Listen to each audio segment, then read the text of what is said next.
Welcome to the David Pakman Show. We've been talking about the debasement and the coarsening of our political climate in the United States.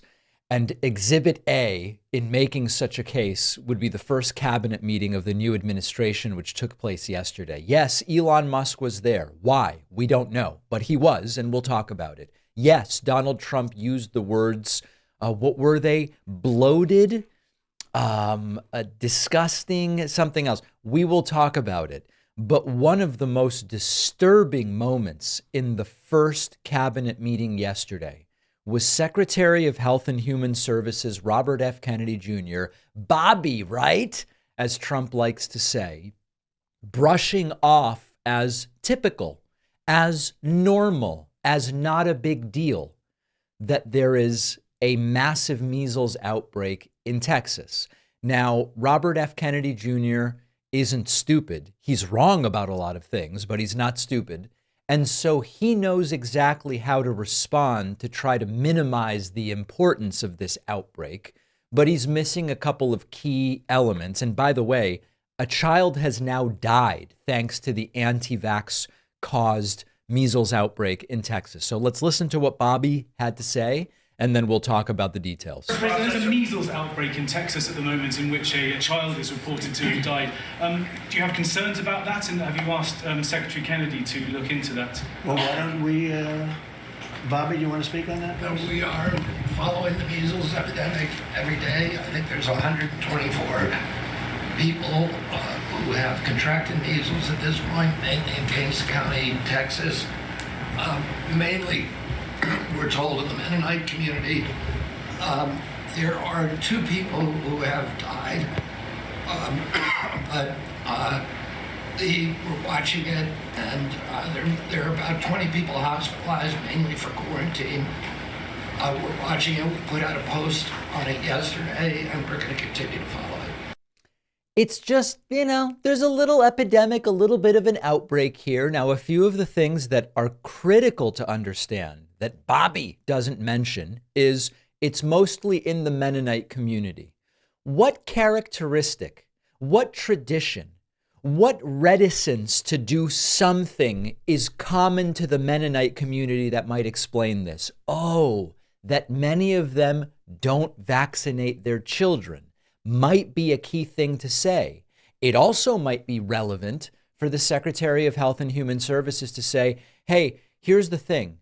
We don't need to panic about this, not because it isn't serious, but because we have a safe and very effective vaccine for measles. This is a community where anti-vax sentiment has spread. They don't have herd immunity.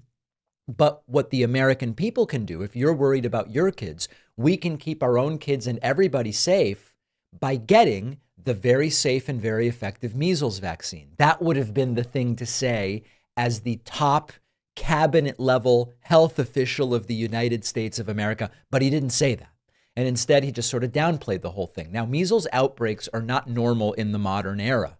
124 cases in Texas would be a sign of a public health problem. And these outbreaks are preventable through vaccination. Now, when Bobby says we have outbreaks sometimes, they aren't this big and people don't typically die.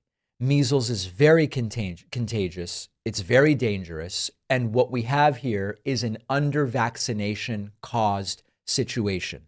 And so when he says it's not unusual, it minimizes that, no, it's not unusual to get 4 cases, but it is unusual to get 124. This is the worst outbreak in decades. It's not a benign illness. There are people who say measles must not be that bad because I don't hear about a lot of people dying of it. The reason is the vaccines, but getting measles can lead to complications, pneumonia, encephalitis. It can lead to death. You don't need to look 50 years ago to find deaths. We've got 2 right now in Texas because of this outbreak. And of course, before vaccination, more than 2 million people a year died of measles. So when Bobby says it's normal, we follow it, but we have these, he's ignoring the severity of this one. He's ignoring the role of vaccination in being able to prevent this. 97% effective is the vaccine, not at giving you a less serious case of measles, at preventing it altogether.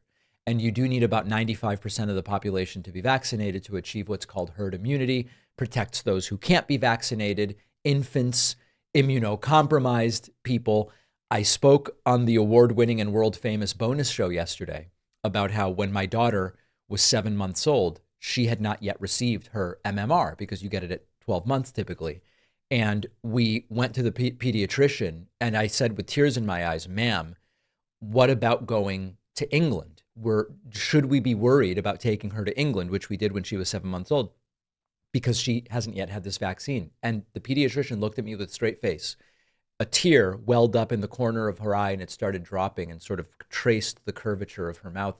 And she said, sir, if you were going to some anti-vax parts of the United States, I would be far more worried than about you taking your daughter to England. And then we went to England and everybody on the plane saluted and cheered and said, sir, you've been treated so unfairly. And she didn't get measles, okay? So in any case, some of that story is true. Bobby Kennedy Jr. dismissing this, it's typical. This is not typical, and it's very, very bad. The David Pakman Show's finances have gotten hacked before. I've talked about it on the show. The hacker stole a bunch of money. It was not a good feeling. I worry a lot less now that I use Aura. Our sponsor, Aura, gives me peace of mind by providing some critical layers of security. They continuously monitor the dark web and let me know if information's been exposed, logins, social security numbers, etc. They tell me quickly if anybody tries to use that information to access credit or bank accounts. And Aura also gives me up to $5 million in identity theft insurance should the worst case scenario happen. And Aura also helps me stay safe from getting hacked in the first place with their award-winning anti-malware software, which I can use on all of my devices. And Aura has parental controls for kids' devices to restrict apps or manage screen time, set focus time. A lot of these things all packaged together in a super easy to use format. Try Aura free for 2 weeks at aura.com/Pakman.